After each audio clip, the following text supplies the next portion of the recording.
할렐루야. 야곱을 빚으시는 하나님의 손길 계속해서 나누기를 원합니다. 하나님은 연단을 통해서 우리의 영성을 형성해 가십니다. 광야는 하나님께서 우리를 연단해 가시는 특별한 장소입니다. 야곱은 베델을 떠나 삼촌 라반이 있는 밧단어람으로 갑니다. 그리고 그곳에서 20년이라는 세월을 지내게 됩니다. 베델을 떠나 또 다른 곳에서의 그 20년의 생활도 그것이 또 다른 광야임을 우리는 알 수가 있습니다. 익숙한 삶의 터전을 떠나서 새로운 곳으로 타향살이를 하는 것과 같다라고 할 수 있겠죠. 20년의 세월은 결코 짧은 시간이 아닙니다. 굉장히 긴 시간 동안 야곱은 외삼촌 라반 밑에서 양을 치는 일을 합니다. 그리고 그곳에서 야곱은 라반의 두 딸을 아내로 맞이하게 되고 그리고 많은 자녀들을 낳습니다.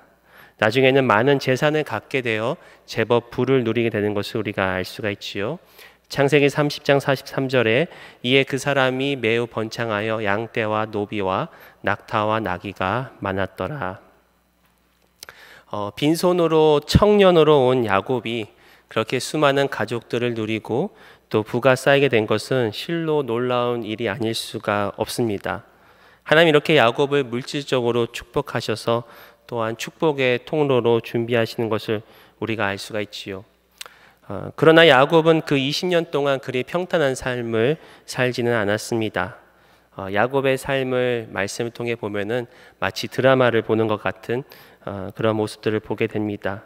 가정 안팎에서 일어난 여러 가지 사건을 거친 그가 지난 20년을 다음과 같이 회고하고 있습니다. 창세기 31장 42절에 하나님이 내 고난과 내 손의 수고를 보시고, 바로 야곱의 그 20년 인생을 내 고난과 내 손의 수고라고 그가 고백하고 있지요. 이와 같이 고난은 우리가 피할 수 없는 인생의 현실이고 또 누군가에게 다 찾아오는 것을 우리는 알 수가 있습니다. 하지만 이런 고난과 연단이 또 우리 인간을 변화시키는 하나님의 도구임을 우리는 기억해야 할 것입니다. 바로 고난을 통해서 하나님을 알고 또 고난을 통해서 하나님께 영광을 돌릴 수가 있지요. 지난 주일날 말씀처럼 영혼의 관점을 가지고 고난을 바라보면 고난이 달라 보입니다. 오히려 고난은 우리에게 유익임을 우리는 알 수가 있습니다. 시편 기자는 119편 71절에 이렇게 고백합니다. 고난당한 것이 내게 유익이라 이로 말미암아 내가 주의 윤례들을 배우게 되었나이다. 바로 고난과 또 연단을 통해서 우리가 예수님을 닮는 영성으로 형성해 간다는 것이죠. 패기 레이노스는 이렇게 이야기합니다. 영성 형성은 종종 우리를 정련시키는 고난의 도가니 속에서 일어난다. 우리가 고난을 받을 때 우리의 속사람이 드러나는 법이고 우리가 하나님의 구속의 목적에 더 깊이 헌신할수록 환난과 시련의 한복판에서 믿음과 소망과 사랑을 연습하는 역량이 커지게 된다. 하나님은 역경을 이용하여 우리의 영혼을 빚어내시고 이를 통해 그리스도의 향기를 퍼뜨리신다. 바로 이 외삼촌 라반 밑에서 20년 동안 머물고 있는 야곱을 향한 하나님의 관심은 그의 내면의 변화와 성숙이었습니다. 겉으로 드러나는 육적, 물질적 축복은 어찌 보면 하나님께서 역사하심으로 단번에 일어날 수 있는 일들이라고 할 수 있겠습니다. 그러나 인간 내면의 변화와 성숙은 단번에 일어나지 않습니다. 긴 시간의 연단과 과정이 필요하다는 것이죠. 그래서 하나님은 야곱에게 진정 주고자 하시는 것은 그의 가족과 또 재산과 더불어 그의 내면의 성숙이었음을 우리가 알 수 있다는 것입니다. 바로 야곱이 하나님의 놀라운 언약과 축복을 누릴 만한 사람으로 만들고 빚어가길 원하셨다는 것이죠. 그래서 오늘 저는 여러분들과 함께 이 야곱의 인생의 또 다른 점들을 살펴보면서 하나님께서 어떻게 우리의 인생을 연단하심으로 또한 성숙해 하시는지를 살펴보기를 원합니다. 첫 번째로 하나님은 우리의 어두운 면을 보게 하심으로 성숙해 하십니다. 야곱이 외삼촌 라반 밑에서 20년의 세월을 보내게 된 것은 바로 라반의 속임수로 그가 라반의 둘째 딸 라헬 대신 언니 레아와 결혼하는 것에서 시작합니다. 야곱은 처음 바단 아람에 도착하였을 때 라헬을 만나게 됩니다. 그리고 성경은 야곱이 라헬을 사랑했다라고 기록하고 있습니다. 그래서 야곱은 라헬을 위해서 라반을 위해 7년 동안 섬기겠다라고 이야기를 합니다. 그래서 기한이 차고 라헬을 구하지만 라반은 라헬 대신 레아를 들여보냅니다. 우리는 여기서 어떻게 야곱이 그날 밤에 레아를 알아보지 못했는지는 성경은 자세히 나와 있지는 않습니다. 상상해 보건대 아마 야곱이 포도주에 취해서 레아를 못 알아봤는지, 아니면 레아는 들어가면서 무슨 생각을 하고 있었는지, 그가 정녕 그도 야곱을 사랑해서 아무 말 하고 있지 않았는지, 또 한번 라헬을 생각해 볼 때 라헬은 이 모든 것을 알고 있었음에도 불구하고 도대체 그때 어디서 무엇을 하고 있는지 등등 우리가 이렇게 상상에 맡기지만 성경은 자세히 기록되어 있지 않습니다. 그러나 중요한 것은 이 모든 것이 결국 야곱은 라반의 속임수에 걸려 든다는 것이죠. 그리고 이 모든 것을 알고 라반에게 이렇게 이야기를 합니다. 창세기 29장 25절에 야곱이 아침에 보니 레아라 라반에게 이르되 외삼촌이 어찌하여 내게 이같이 행하셨나이까? 내가 라헬을 위하여 외삼촌을 섬기지 아니하였나이까? 외삼촌이 나를 속이시면 어찌 됨이니까? 라반이 이르되 언니보다 아우를 먼저 주는 것은 우리 지방에서 하지 아니하는 바이라. 이를 위하여 7일을 채우라. 우리가 그도 내게 주리니 내가 또 나를 7년 동안 섬길지니라. 결국 발뒤꿈치를 잡고 속이는 자 야곱이 이번엔 속임을 당한 사건이지요. 그때 라반은 야곱에게 이렇게 얘기합니다. 언니보다 아우를 먼저 주는 것은 우리 지방에서 하지 아니하는 바이다. 이러한 라반의 대답을 들었을 때 야곱은 그의 과거의 일을 떠올렸을 것입니다. 즉 아버지 이삭과 형 에서를 속이면서 장자의 명분을 취하려 했던 이 야곱의 이 과거의 이 사건과 상당 부분 겹치는 것을 우리가 보게 된다는 것이죠. 라헬보다는 언니인 레아를 먼저 시집보는 것이 순리이다라고 라반이 이야기했을 때 그때 야곱은 자신의 옛 잘못을 들여다보게 된다는 것입니다. 폴 스티븐스는 이렇게 얘기합니다. 그때 혹은 잠시 후에 야곱은 분명 라반의 모든 속임수에서 눈이 어두운 아버지 앞에 에서의 옷차림으로 선 자신의 모습을 거울을 들여다보듯이 보았을 것이다. 그는 눈이 안 좋은 아버지 앞에서 자신을 형이라고 속였고 이제는 어둠 속에서 언니가 동생으로 바뀌었다. 야곱은 항의했지만 자신이 했던 대로 돌려받은 셈이다. 바로 라반이 야곱을 속이고 언니를 먼저 내준 데에는 하나님께서 개입하셔서 야곱의 어두운 면을 스스로 보게끔 하셨다라고 할 수가 있겠습니다. 즉 하나님께서 야곱에게 거울을 들이대시고 자신의 어두운 면을 보게 한다는 것이죠. 야곱은 그 후에 라헬을 위해 또다시 7년을 섬깁니다.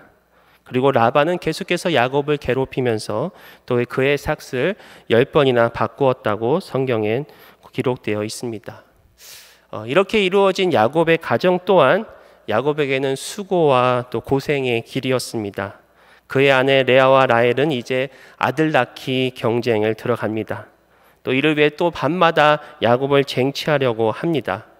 이는 마치 야곱을 사랑한다기보다는 그저 아들을 더 낳기 위한 것이라고 밝게 할 수가 없겠습니다. 심지어 라헬은 야곱에게 자식을 낳게 하지 않으면 죽어버리겠다라고 이야기할 때 야곱이 이렇게 얘기하죠. 창세기 30장 2절에 야곱이 라헬에게 성을 내어 이르되 그대를 임신하지 못하게 하시는 이는 하나님이시니 내가 하나님을 대신하겠느냐. 또한 레아와 라헬은 자신들의 시종까지 끌어들여 계속해서 아들 낳기 경쟁을 합니다. 심지어는 야곱과의 잠자리까지 컨트롤하게 된다는 것이죠. 하루는 레아가 라헬에게 합한 채로 야곱을 샀다며 잠자리를 강요합니다. 이렇게 집안이 경쟁과 다툼으로 이어질 때 잠언에는 이렇게 기록되고 있지요. 잠언 21장 19절에 다투며 성내는 여인과 함께 사는 것보다 광야에서 사는 것이 나으니라. 아마 이게 야곱의 심정이 아니었을까 그런 생각이 됩니다.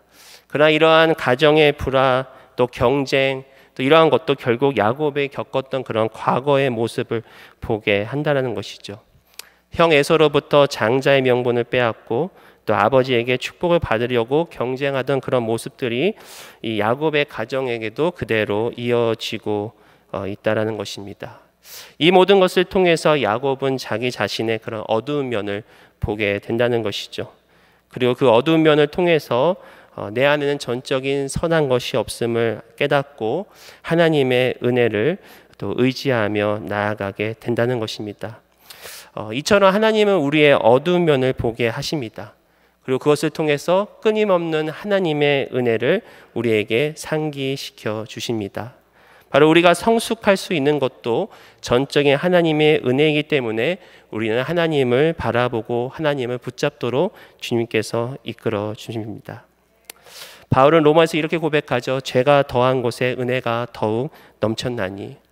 바로 우리들의 어두운 면, 우리들의 어두운 과거, 실수, 잘못, 죄가 더한 곳에 하나님의 은혜가 더욱 넘치는 것을 우리가 깨달아 더욱더 주님을 의지하고 또 주님 앞에 나아갈 때 바로 하나님께서 원하시는 성숙의 자리로 우리를 이끄신다는 것을 기억하시기 바랍니다. 두 번째로 하나님은 신성한 성품을 덧입게 하심으로 우리를 성숙케 하십니다. 하나님은 야곱의 어두운 면을 거울로 보게 하심과 동시에 그의 안에서 하나님의 신성한 성품을 형성해 나가시는 것을 우리는 그의 이야기를 통해서 알 수가 있습니다. 베드로 사도는 베드로후서 1장 3절과 4절에 이렇게 권면합니다.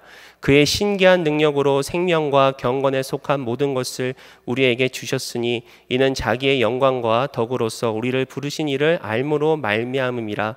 이로써 그 보배롭고 지극히 큰 약속을 우리에게 주사 이 약속으로 말미암아 너희가 정욕 때문에 세상에서 썩어질 것을 피하여 신성한 성품에 참여하는 자가 되게 하려 하셨느니라. 바로 이 생명과 경건에 속한 성품을 하나님께서 우리더러 친히 참여케 하신다라는 것이죠. 바로 야곱도 20년간의 세월 동안 이러한 성품들이 그의 안에서 형성돼 나아가는 것을 우리가 알 수가 있습니다. 첫 번째로 야곱은 인내를 통한 온유한 성품을 덧입어 나아간다는 것이죠. 끊임없는 라반의 속임수, 또 그의 품삯을 10번이나 바꾸는 그러한 환경들, 또한 부인들과 자녀들 가운데 일어나는 경쟁과 갈등 속에서 야곱은 인내와 온유의 성품을 배우게 됩니다. 특별히 야곱은 라헬을 사랑해서 그에게는 7년이 며칠까지 느껴졌다고 성경은 기록합니다. 창세기 29장 20절에 야곱이 라헬을 위하여 7년 동안 라반을 섬겼으나 그를 사랑하는 까닭에 7년을 며칠같이 여겼더라. 여기서 야곱은 기다림의 인내를 배우게 됩니다. 그가 인내할 수 있었던 이유는 사랑 때문이라고 성경은 이야기하고 있습니다. 단순한 인간의 편애나 무엇인가를 얻기 위한 사랑이 아니라 진정 희생적인 사랑을 그가 배우고 또 그 사랑이 그를 인내로 이끌어 간다는 것이죠. 또한 비록 레아가 라반의 속임수로 야곱의 아내로 들어왔지만 야곱은 부부로서 레아와의 언약도 끝까지 지키는 것을 알 수가 있습니다. 특히 야곱이 레아와의 첫날 밤 후에 라반에게 찾아갔을 때 라반은 레아와의 7일을 먼저 채우라라고 이야기를 합니다. 그리고 7년을 더 일하라고 이야기합니다. 이렇게 계속되는 라반의 말에 의해서도 야곱은 묵묵히 20년을 섬기는 것을 알 수가 있습니다. 바로 가정 안에 여러 갈등들의 시간들을 거치면서 야곱은 인내하고 또 그러한 인내 가운데 온유한 성품을 얻게 된다는 것이죠. 이러한 연단의 사건들은 우리 자신에게 인내를 통한 온유한 성품을 갖게 된다는 것입니다. 저에게도 비슷한 연단의 시간이 있었습니다. 제가 섬기던 교회에서 담임 목사님과 몇몇 성도들 사이에 적지 않은 갈등으로 인해 담임 목사님이 여러 번 또 바뀌는 그런 일들이 있었습니다. 저는 부교육자로서 그 안에서 여러 가지 연단의 시간들을 거치게 되었습니다. 그래서 때로는 오해도 받게 되고 이로 인한 적지 않은 공격도 받은 적도 있습니다. 한 번은 제가 아직 신학교를 다니면서 전도사로 섬기고 있는 시점에 교회 어떤 신도가 홈페이지의 게시판에 저를 비방하고 공격성의 글을 올린 적이 있습니다. 한참 담임 목사님과 몇몇 신도들의 그런 갈등이 있었던 찰나에 제가 학생들에게 예배 설교를 하던 중 그 한마디를 가지고 과장하고 왜곡해서 사람들에게 이야기하고 홈피에 글을 올린 것입니다. 물론 그분은 그 게시판에 제 이름을 거론하지 않았습니다. 그 대신 그 게시판에 우리 교회 20대 전도사라고 이야기를 했는데 그 당시 20대 전도사는 저밖에 없었습니다. 저는 그 글을 읽고 또 사람들의 전화를 받으면서 심장이 마구 떨리고 마음이 억창같이 무너지는 것 같았습니다. 억울함과 분노가 막 올라왔습니다. 글을 쓴 사람이 누구인지 알았기에 당장 전화나 아니면 달려가서 따지고 싶었습니다. 심지어는 눈물까지 났습니다. 근데 그때 속으로 기도했습니다. 하나님, 어떻게 할까요? 너무 억울하고 너무 분합니다. 그때 주님은 마음 가운데 잠잠히 있으라는 말씀을 하셨습니다. 그래서 그냥 꾹 참았습니다. 그리고 힘들었지만 그분을 마음속으로 용서했습니다. 그런 후에 점점 하나님의 평강을 느끼기 시작했고 또 그분을 용서하고 이해할 수가 있었습니다.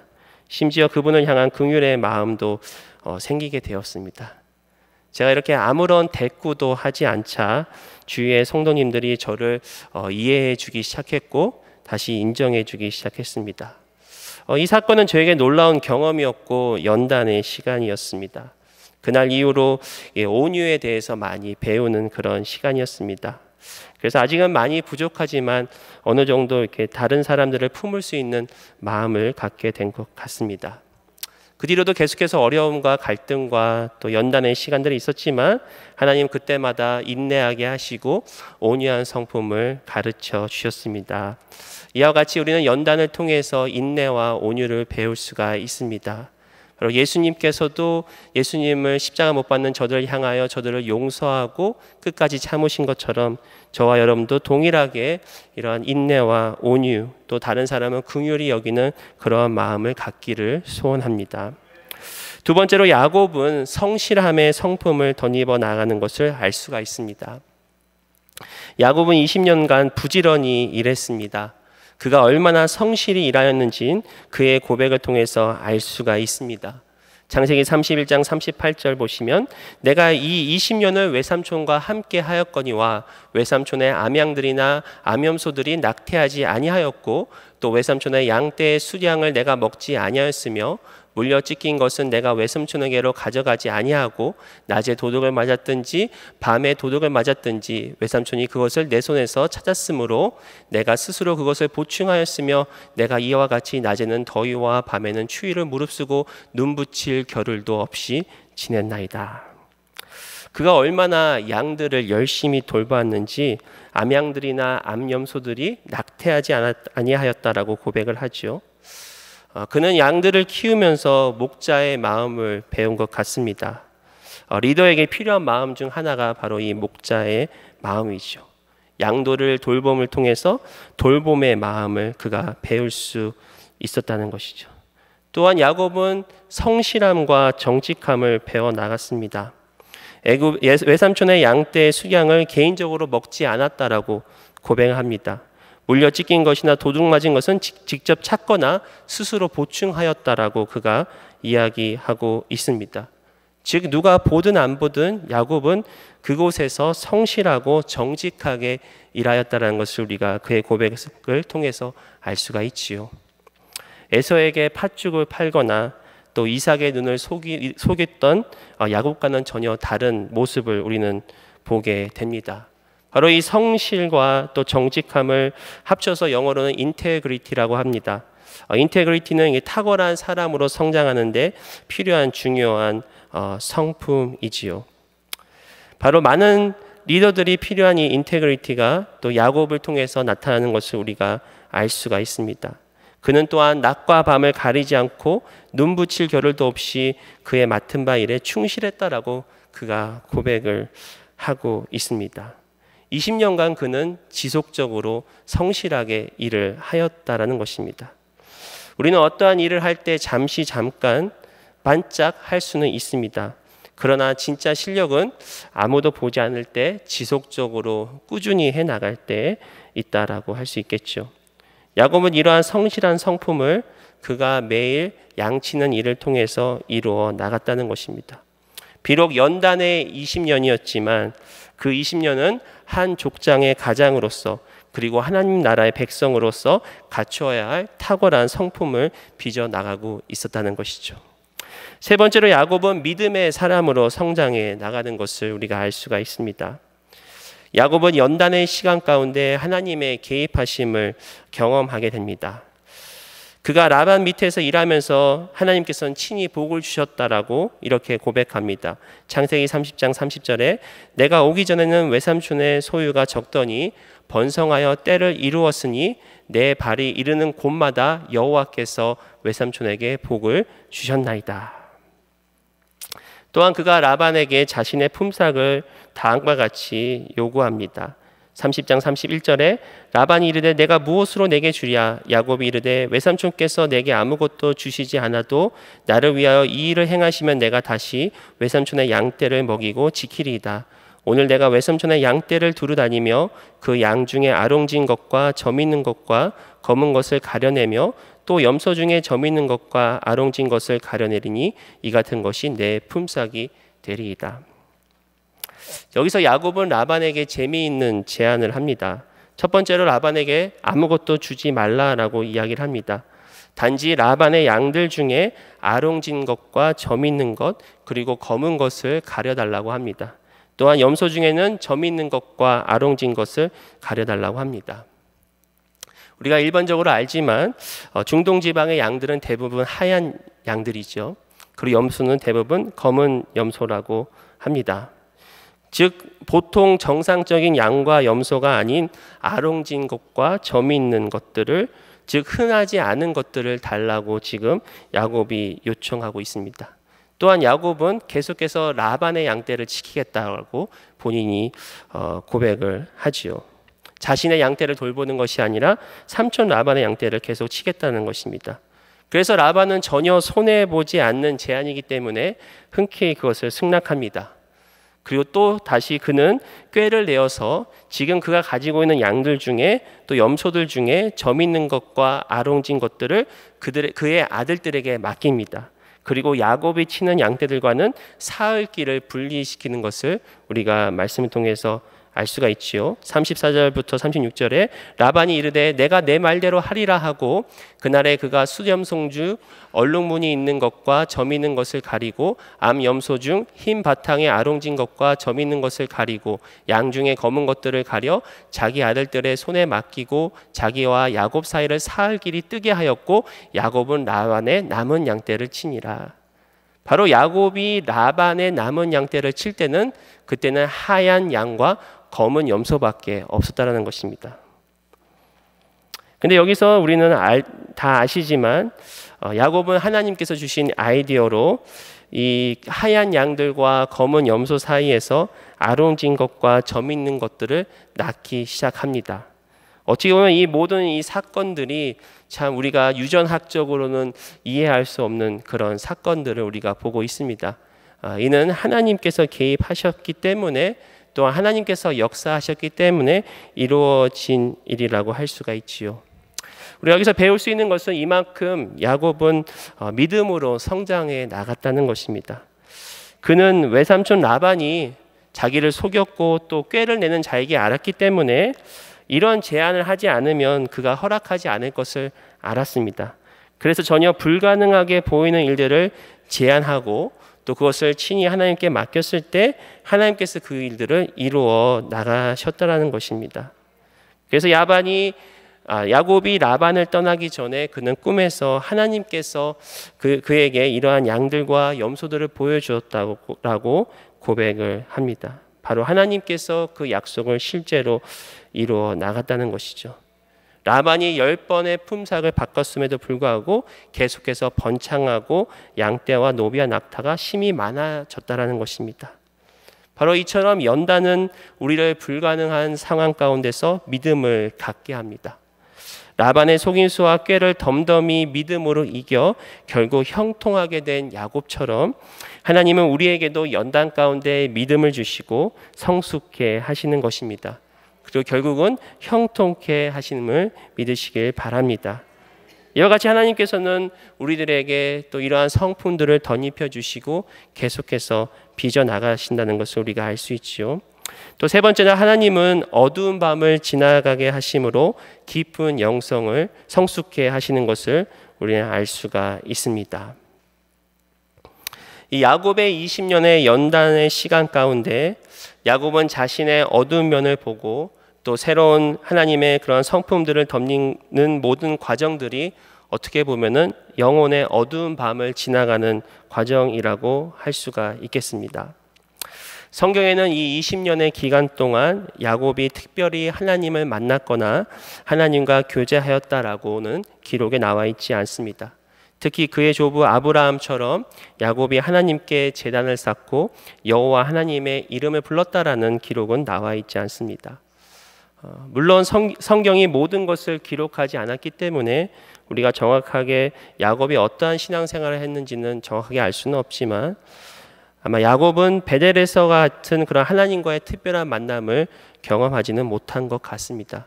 그리고 20년이 지난 후에야 하나님은 야곱에게 나타나셔서 이제는 라반을 떠나 고향을 돌아가라고 말씀하고 있습니다. 창세기 31장 11절과 13절에 꿈에 하나님의 사자가 내게 말씀하시기를 야곱아 하시기로 내가 대답하기를 여기 있나이다 하매 나는 베델의 하나님이라 내가 거기서 기둥에 기름을 붓고 거기서 내게 서원하였으니 지금 일어나 이곳을 떠나서 내 출생지로 돌아가라 하셨느니라.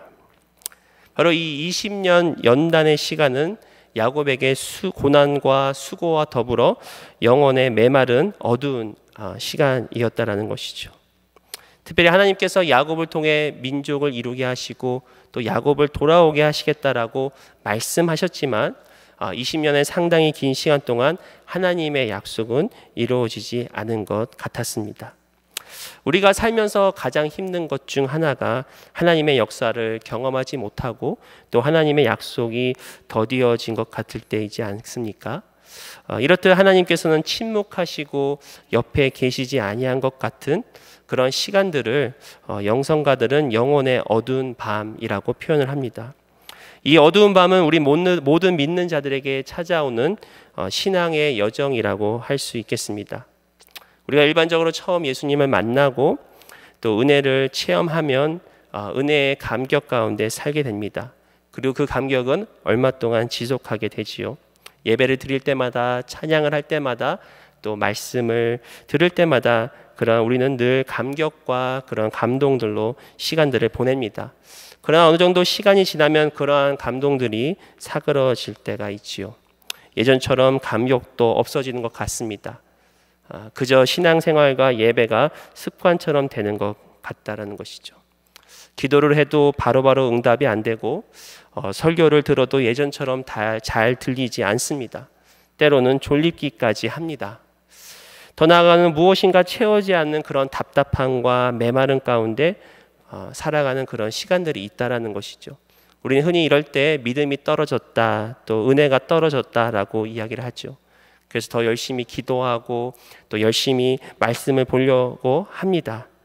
그러나 여전히 뭔가 모르게 마음 가운데 채워지지 않는 그런 갈증이 있을 때가 있다라는 것이죠. 예전과 같이 하나님의 임재를 가까이서 느끼지 못할 때가 있다라는 것입니다. 그런데 우리가 이럴 때 알아야 될 것은 이러한 시간은 하나님께서 우리 곁을 떠나신 것이 아니라 우리를 새로운 차원의 영성으로 이끌어 가시는 시간임을 우리는 알아야 한다는 것입니다.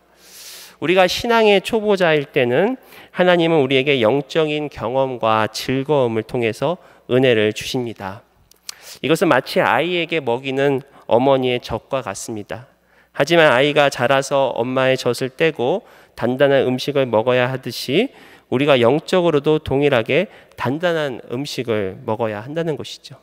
히브리서 5장 12절은 이렇게 얘기합니다. 때가 오래되었으므로 너희가 마땅히 선생이 되었을 터인데 너희가 다시 하나님의 말씀의 초보에 대하여 누구에게서 가르침을 받아야 할 처지이니 단단한 음식은 못 먹고 젖이나 먹어야 할 자가 되었도다. 이는 젖을 먹는 자마다 어린아이니 의의 말씀을 경험하지 못한 자요 단단한 음식은 장성한 자의 것이니 그들은 지각을 사용함으로 연단을 받아 선악을 분별하는 자들이니라. 이 단단한 음식이 우리를 영적인 성장과 변화로 이끌어 줍니다. 더 이상 영적인 체험이나 어떤 감정에 의지하는 것이 아니라 전적으로 하나님 한 분만을 의지하며 또 우리 내면 가운데 예수님의 성품을 닮아가는 그런 깊은 영성으로 들어가는 시간입니다. 이것을 위해서 하나님께서는 때론 우리에게 이러한 어두운 밤을 지나가게 하신다는 것이죠. 그래서 우리는 어두운 밤을 통한 하나님의 목적을 깨달아야 합니다. 우리에게 찾아오는 영적인 메마름과 영적인 밤은 우리의 나태함이나 죄의 결과가 아닌 하나님의 초대입니다. 바로 우리에게 찾아오는 영적인 밤은 정상적인 하나님의 인도하심이라고 우리는 믿고 그 가운데 하나님의 목적과 하나님의 뜻을 알아야 한다는 것이죠. 하나님께서 야곱에게 말씀하십니다. 창세기 31장 11절에 꿈에 하나님의 사자가 내게 말씀하시기를 라반이 내게 행한 모든 것을 내가 보았노라. 나는 베델의 하나님이라 내가 거기서 기둥에 기름을 붓고 거기서 내게 서원하였으니 지금 일어나 이곳을 떠나서 내 출생지로 돌아가라 하셨느니라. 하나님께서 야곱과 같이 있으시고 또 야곱이 하나님이 가까이 있음을 알지 못할 때 하나님께서는 얘기하는 거죠. 라반이 내게 행한 모든 것을 나는 직접 보았노라. 그 말은 지난 20년 동안 하나님은 야곱 곁에서 계셨다라는 것을 이야기를 하고 있지요. 그리고 시간이 지나고 이제는 다시 이곳을 떠나 하나님께서 베델에서 주셨던 그 약속을 언약을 이루시기 때문에 출생지로 돌아가라라고 이렇게 말씀을 하고 있습니다. 바로 하나님은 우리가 영원의 밤을 거치게 하는 하나님의 그런 목적이 있다라는 것이죠. 일반적으로 어두운 밤은 우리에게 영적인 목마름을 더하여 줍니다. 그리고 주님을 더욱더 깊이 찾게 됩니다. 또한 어두운 밤은 우리를 더 무르익은 성숙의 자리로 들어가게 합니다. 우리가 지난 날을 볼 때 우리의 영적인 성숙은 어떤 영적인 경험이나 감정과 비례하지 않다는 것을 우리가 알 수가 있습니다. 오히려 이러한 어두운 밤을 지날 때 우리는 더 큰 성숙을 경험하게 된다는 것이죠. 하나님은 그분의 뜻과 목적에 의하여 때로는 이러한 영적인 감정을 거두어 가시기도 합니다. 그러나 우리는 이렇게 찾아온 어두운 밤을 올바로 반응할 때 비로소 하나님이 원하시는 그런 영적으로 성숙한 사람이 될 수 있다는 것입니다. 하나님의 관심은 우리가 어떠한 감정을 통해서 은혜를 받는 것보다 바로 우리 자신이 영적으로 더 성장하고 예수님을 닮아가는 데 있다는 것입니다. 또한 하나님께서는 이 어두운 밤을 통해서 친히 성령님께서 거하실 처소로 우리를 만들어 가십니다. 우리 마음 가운데 있는 그런 어두운 면들과 죄악들과 또 옛된 자아들을 하나님께서는 연단과 더불어 우리를 정화시켜 나가신다는 것이죠. 그래서 에스겔 36장 26절에 이렇게 고백합니다. 또 새 영을 너희 속에 두고 새 마음을 너희에게 주되 너희 육신에서 굳은 마음을 제거하고 부드러운 마음을 줄 것이며 또 내 영을 너희 속에 두어 너희로 내 율례를 행하게 하리니 너희가 내 규례를 지켜 행할지라. 바로 이러한 영혼의 어두운 밤을 통하여 우리 마음에 성령님이 거하실 만한 처소로 우리가 변화되어 가고 있다라는 것입니다. 바로 주님과의 깊은 관계 가운데 또 주님과 함께하는 그러한 모습들을 보내게 된다는 것이죠. 이것이 바로 야곱이 경험했던 어두운 밤이요, 또 지금 저와 여러분들이 지나고 있는 어두운 밤입니다. 그러므로 하나님께서 우리에게 향하신 하나님의 계획을 또 약속을 당장 이루시지 아니하고 또 우리 가운데 침묵하시는 것 같고 함께 있지 않으신 것 같을 때 또 이러한 메마른 시간이 바로 하나님께서 우리를 다루시고 이끌어 가시는 또 하나님의 뜻과 계획 가운데 있음을 믿으시기 바랍니다. 또 두 번째로 어두운 밤이 왔을 때 하나님이 항상 함께 하심을 우리는 믿어야 합니다.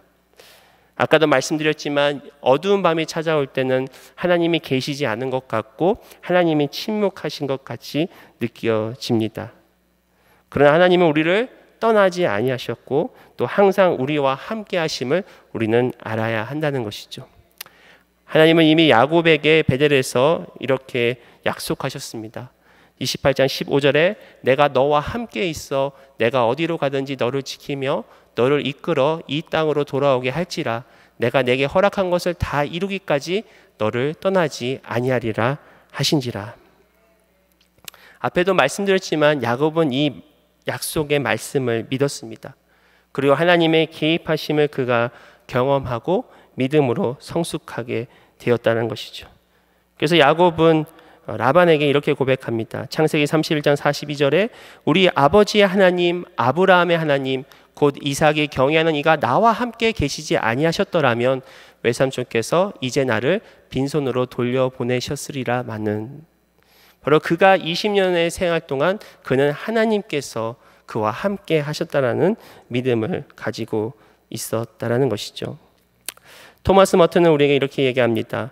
어디든지 계시는 하나님은 절대로 우리를 떠나지 않으십니다. 하나님이 때론 임재하시거나 때론 침묵하시는 것처럼 보여질 때가 있습니다. 우리가 하나님을 잘 알지 못한다면 그분이 임재하실 때보다 침묵하실 때 우리에게 더 가까이 계시다는 것을 깨닫지 못합니다.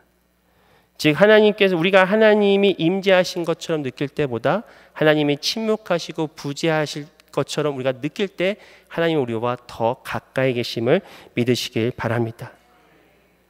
바로 우리 감정에 의지하는 신앙이 아닌 하나님을 붙잡는 또한 하나님을 기쁘시게 하는 그러한 믿음으로 우리가 나아간다는 것이죠. 또 세 번째로 우리에게 어두운 밤이 찾아올 때 내가 스스로 하려는 것을 멈추고 성령님께 우리의 자신을 내어드려야 합니다. 어두운 밤이 찾아올 때 우리는 그것을 벗어나려고 스스로 노력합니다. 더 열심히 기도하고 더 열심히 말씀 보고 또 때로는 금식까지 합니다. 또한 과거에 성공했던 그런 충만했던 경험들로 우리가 돌아가려고 하는 것이죠. 이러한 것들이 결국 나쁜 것들이 아니고 또 우리에게 많은 유익이 되지만 바로 이 어두운 밤은 내 스스로 의존했던 것들을 내려놓고 전적으로 성령님만을 의지하는 시간입니다. 나의 어두운 면뿐만 아니라 내가 지금까지 생각하고 있었던 어떤 선한 것들, 나의 성품, 또 영적인 훈련, 또 과거에 성공했던 그런 방법들을 다 내려놓고 성령님께 내어 맡기는 시간이라는 것이죠. 그래서 우리는 성령님께서 하신 일에 우리 자신을 내어드리고 그리고 진정 예수님 안에 거하는 것이 무엇인가 배우는 시간입니다. 요한복음 15장 5절에 나는 포도나무여 너희는 가지라 그가 내 안에 내가 그 안에 거하면 사람이 열매를 많이 맺나니 나를 떠나서는 너희가 아무것도 할 수 없음이라. 바로 하나님 안에 거하는 또 우리 주님 안에 거하는 것이 무엇인지를 배우는 시간이라는 것입니다. 네 번째로 어두운 밤이 찾아왔을 때 우리는 지속적으로 성실히 영적 훈련에 참여해야 합니다. 이런 영적인 훈련 자체만 가지고는 우리가 온전한 영성을 이룰 수는 없습니다. 그러나 영적인 훈련은 우리가 하나님께 나아가고 또 하나님께 성장케 하는 그러한 길임을 우리가 알 수가 있죠. 야곱은 20년 동안 그가 맡은 일을 성실히 행하였습니다. 그리고 우리는 이러한 성실을 영적으로도 배울 수가 있다는 것이죠. 계속해서 하나님을 찾고 또 영적인 훈련을 통해서 우리가 느끼는 감정보다는 하나님 한 분을 원하고 또 신앙의 성숙인으로 우리가 나아가게 된다는 것입니다. 때로는 이 어두운 밤 가운데 영적인 훈련은 우리에게 고통이 될 수가 있습니다. 기도하려고 앉아도 집중하지 못할 때가 있고요. 또 다른 생각들이 들어올 때가 있어서 기도가 힘들 때가 있습니다. 말씀도 잘 들어오지 않을 때가 있습니다. 그럴 때 우리는 우리 자신을 스스로 푸시하고 또 자책하기보다는 우리 있는 모습 그대로 주님 앞에 머금의 시간이 필요하다는 것입니다. 비록 나의 기도가 또 나의 말씀 생활이 그 전에 느꼈던 어떤 기쁨의 감정으로 충만하지 않은 것 같을지라도 그 자리에 머물러 있는 시간이 우리에겐 필요하다는 것이죠. 실제로 많은 믿음의 선배들이 이러한 영혼의 어두운 밤을 지날 때 기도가 늘 충만하지 못했다라고 그렇게 고백합니다. 오히려 기도가 때로는 너무나 메말라서 하나님 앞에 오랜 시간을 머물면서 씨름을 했어야 했다라고 그들은 고백을 하지요. 청교도 설교가 존 오웬은 하나님의 부재를 느끼고 한탄하며 슬퍼하는 사실 그 자체가 그분을 향한 사랑이라고 이야기를 합니다. 바로 하나님께서 가까이 계시지 않지만 우리가 기도의 시간에 머금을 통해서 또 지속적인 말씀 앞에서 머물러 있을 때 우리가 하나님을 다시금 만나고 또 그러한 영혼의 밤을 우리가 온전히 통과할 수 있다는 것입니다. 바로 이 변화와 성숙은 하나님의 도우심과 더불어 우리가 변화에 대한 갈망함 또 영적인 성숙에 대한 갈망이 함께 만날 때 이루어집니다. 그렇기 때문에 꾸준히 변화와 성숙의 갈망을 가지고 이러한 영적인 훈련에 우리가 머물러 있을 때 하나님께서는 그 시간들을 통해서 우리를 더욱더 깊은 그런 영성의 자리 또 우리를 더욱더 예수님을 닮은 그런 성숙한 사람으로 빚어 나가신다는 것입니다. 예수님은 십자가에서 가장 깊은 어두운 밤을 지나가셨음을 우리는 알 수가 있습니다. 우리의 궁극적인 영성의 형성은 바로 십자가를 바라봄으로 이루어집니다. 십자가에서 예수님은 가장 깊은 어두운 밤을 지나가셨습니다. 그리고 그 괴로운 어두운 밤을 앞두고 다음과 같이 아버지께 기도하지요. 마태복음 26장 39절에 조금 나아가서 얼굴을 땅에 대시고 엎드려 기도하여 이르시되 내 아버지여 만일 할만하시거든 이 잔을 내게서 지나가게 하옵소서. 그러나 나의 원대로 마시옵고 아버지의 원대로 하옵소서 하시고 예수님은 예수님께서 십자가를 지고 또 통과해야 할 그런 어두운 밤이 어떠한가를 알고 계셨습니다. 그리고 매우 고통스러우셨습니다. 그러나 그것도 아버지의 뜻대로 나의 뜻대로 하지 아니하고 아버지의 뜻대로 하옵소서라고 하나님 앞에 순종하며 그 길을 걸어가셨습니다. 예수님이 겪었던 어두운 밤은 우리와는 차원이 다른 어두운 밤임을 우리는 압니다. 그 이유는 예수님은 가장 사랑하시는 아버지와 영적인 단절을 경험하셨기 때문입니다. 마태복음 27장 46절에 제9시쯤에 예수께서 크게 소리질러 이르시되 엘리 엘리 라바 사막다니 하시니 이는 곧 나의 하나님 어찌하여 나를 버리셨나이까 하는 뜻이라. 바로 이 삼위일체이신 하나님께서 영원하신 하나님께서 아버지 하나님 성부 되시는 하나님과 성자 되신 예수님 사이에 단절이란 있을 수 없는 일입니다. 그러나 예수님은 우리 모든 인류의 죄를 짊어지시고 십자가에서 피를 흘리신 것보다 더 고통스러운 하나님과의 단절을 거쳐야 하셨다는 것입니다. 우리가 비록 어두움의 밤을 지날지라도 하나님은 우리와 함께 하시죠. 그러나 예수님이 거쳐야 했던 어두운 밤은 하나님마저도 예수님을 버리셨던 그 순간이었다라는 것입니다. 바로 예수님께서 이런 깊은 영혼의 어두운 밤을 지나셨기 때문에 우리를 친히 도우시고 우리를 이끌어 주신다는 것이죠. 히브리서 4장 15절에 우리에게 있는 대제사장은 우리의 연약함을 동정하지 못하실 리가 아니요 모든 일에 우리와 똑같이 시험을 받으신 이리로되 죄는 없으시니라. 그러므로 우리는 긍휼하심을 받고 때를 따라 돕는 은혜를 얻기 위하여 은혜의 보좌 앞에 담대히 나아갈 것이니라. 팀 켈러 목사님은 예수님의 고난에 대해서 이렇게 말씀하셨습니다. 하나님은 고난을 다스리시는 주권자인 동시에 몸소 고난을 당하셨다. 이 짧은 한마디가 저에게 많은 오랫동안 마음에 울림이 있었습니다.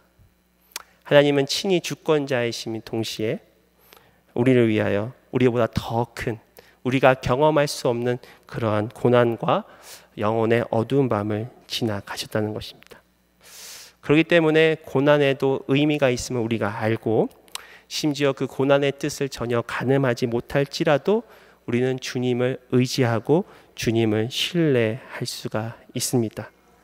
친히 영혼의 깊은 밤을 거치신 우리 주님께서 또 우리가 연단 가운데 있을 때 우리와 함께 하시고 또 하나님은 우리 가운데 합력하여 선을 이루십니다. 우리와 함께 하신 하나님, 또 우리를 붙잡고 이끌어 가신 하나님, 비록 우리가 어두운 밤과 같은 그런 광야와 연단의 시간을 지날지라도 이 시간이야말로 더욱더 예수 그리스도를 닮아가는, 어떻게 보면 아름답고 영화로운 시간임을 우리가 기억하고 하루하루를 묵묵히 주님과 함께 동행하시는 저와 여러분이 되기를 소원합니다.